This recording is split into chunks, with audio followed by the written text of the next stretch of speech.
அன்பான தேவ ஜனமே, இந்த நாளிலும் வாலிப பிள்ளைகள் அநேகர் தங்கள் வாழ்க்கையை செம்மையாக வாழ்ந்து வருகிறார்கள்.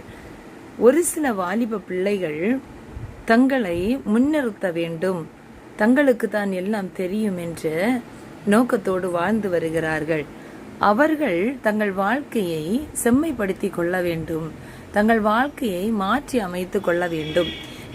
இன்றைய காலகட்டத்திலே சில வாலிப பிள்ளைகள் ரோட்டிலே பயணம் செய்கின்ற போது கூட முன்னும் பின்னும் வருகின்ற வாகனங்களை கவனிக்காதபடி ரோட்டில் செல்கின்ற பெண்கள் அல்லது செல்கின்றவர்கள் தன்னை பார்க்க வேண்டும், அவர்களை கவர வேண்டும் என்று வித்தைகளை காட்டுகிறேன் என்று சொல்லி தங்கள் வாழ்க்கையை இழந்து போகின்ற தருணங்களை நாம் கண்டு வருகிறோம்.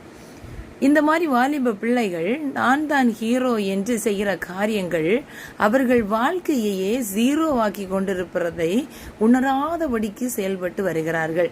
இப்படிப்பட்ட வாலிப பிள்ளைகளுக்கு கடவுள் தருகிற வார்த்தை, வாலிபன் தன் வழியை எதினால் சுத்தம் பண்ணுவான், உமது வசனத்தின்படி தன்னை காத்து கொள்ளுகிறதுனால தானே அப்படின்னு சொல்லிட்டு கடவுள் சொல்றார் பாருங்க. அப்ப வாலிபன் தன் வழியை சுத்தம் பண்ணணும் அப்படின்னா கடவுளுடைய வார்த்தையின் படி அவன் தன்னை காத்து கொண்டா மட்டும்தான் அவனுடைய வழியை சுத்தம் பண்ண முடியுமா.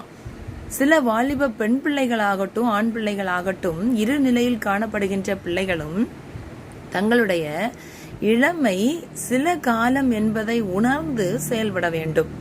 இளமை இறுதி வரை உடன் வரப்போவதில்லை. அது இளமை குறிப்பிட்ட காலத்தில் மட்டுமே தன்னோடு இருக்கும். இளமையிலே தன் வாழ்க்கையை காத்து கொள்ள வேண்டும் என்ற எண்ணத்தோடு சிந்தனையோடு அவர்கள் செயல்பட்டார்களேயானால் அவர்கள் வாழ்க்கை சிறப்பு பெறும். படிக்கின்ற வயதிலே இருக்கிற பிள்ளைகள் வீணான காரியங்களிலே அவர்களுடைய மனதை அலைய விடாதபடிக்கு படிப்பிலே கவனத்தை செலுத்தவும் அதற்குரிய காரியங்களிலே ஈடுபாடு கொண்டு தன்னை கல்வியிலே எந்த அளவுக்கு உயர்த்த முடியும், எந்த அளவுக்கு வளர்த்த முடியும், தன் திறமையை எவ்வளவாக வளர்த்தி காண்பிக்க முடியும் என்று சிந்தித்து அந்த வழியிலே அவர்கள் செயல்பட்டார்களேயானால் அவர்களுடைய வாழ்வு நல்ல முறையிலே சீரிய முறையிலே நல்ல விதமாக அமையும். அவர்களுடைய வாழ்வை கடவுள் இவருடைய வசனத்தை காத்து கொண்டு வழி நடந்தா அவருடைய வாழ்வு சுத்தமாகும் கத்த சொல்றார் பாருங்க. பிள்ளைகளை, வாலிப பிள்ளைகளே, சில பிள்ளைகளும் இந்த வார்த்தையின்படி நடந்தால் எல்லாரும் நலமாக